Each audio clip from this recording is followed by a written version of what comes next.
त्राल के एक गांव में रहती हूँ। मेरे गांव का नाम है पटनूर बसमनी।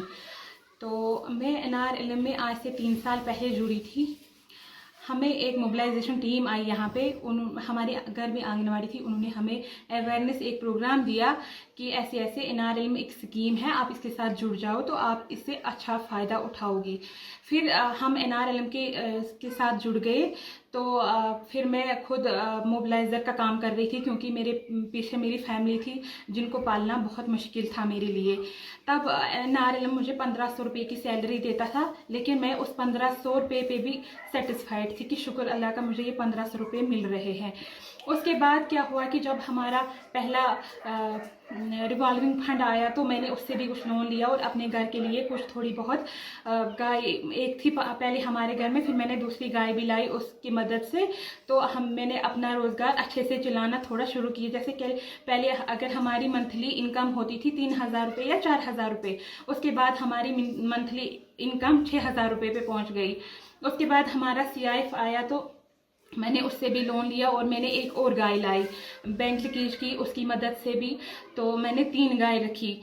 फिर जो मेरी बाकी की यहाँ पे कम्युनिटी है, हम बहुत फार फ्लंग एरिया में रहते हैं। तो मैं एक ST फैमिली से बिलोंग करती हूँ। तो फिर मैंने उनको भी ये मशवरा दिया कि क्यों ना हम अपना कुछ ऐसा करें कि हम लड़कियां खुद अपने पैरों पे खड़ा हो सकें। फिर मैंने उनको भी ऐसा लोन दिलाया बैंक लीकेज वगैरह की, या NRLM ने हमें बहुत सारे और भी लोन दिए हैं। तो हमने सब ने गाय लाई अपने घर में और अपना रोज़गार अच्छे से चलाने लगे। उसके बाद जब हमने यहाँ पे गाय लाई, तकरीबन 30 घरों ने NRLM से जो हमने लोन लिया है, 30 घरों ने हमने यहाँ पे गाय लाई।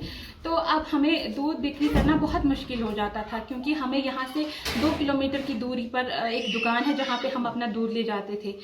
तो फिर मुझे आइडिया आया कि क्यों ना मैं एक ऐसा यूनिट स्टार्ट करूँ, मैं खुद क्यों ना अपना प्रोडक्ट बनाऊँ। तो मैंने NRLM से जो हमारे BPM सर थे उस टाइम कंसर्न, मैंने उनसे बात की कि मुझे ऐसा यूनिट चाहिए। उन्होंने मुझे सपोर्ट किया, उन्होंने मुझे एनिमल हस्बेंड्री वालों से बात करवाई। तो उन्होंने मुझे बोला कि आप कैसे अप्लाई करो, क्या करो, कि कौन कौन से डॉक्यूमेंट इसमें देने हैं। तो मैंने 2023 मार्च में अप्लाई किया था ये, और ये मुझे मिला है 2024 मार्च में। तो मार्च में मुझे इसका सारा जो भी पैसा था NRLM ने या एनिमल हस्बेंड्री वालों ने मुझे दिया, वो मार्च में डिसबर्स हुआ। तो 1 अप्रैल से मैंने ये अपना यूनिट खोला है यहाँ पे। और मैं अपने यूनिट से यहाँ पे एक तो रॉ मिल्क मैं बेचती हूँ आर्डर के हिसाब से, क्योंकि रॉ मिल्क यहाँ पे कम ही बिकता है। पनीर ज़्यादा बेचती हूँ मैं, क्योंकि पनीर की मुझे बहुत डिमांड है, क्योंकि आजकल ऑर्गेनिक चीज़ कहीं पे नहीं मिल रही है।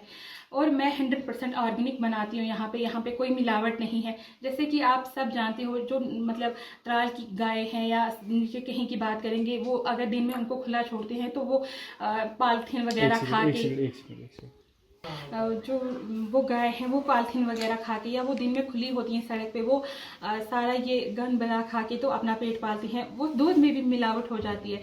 जो यहाँ की गाय हैं ये जंगल में चारा चर के आती हैं और हम उनसे दूध देते हैं, तो उस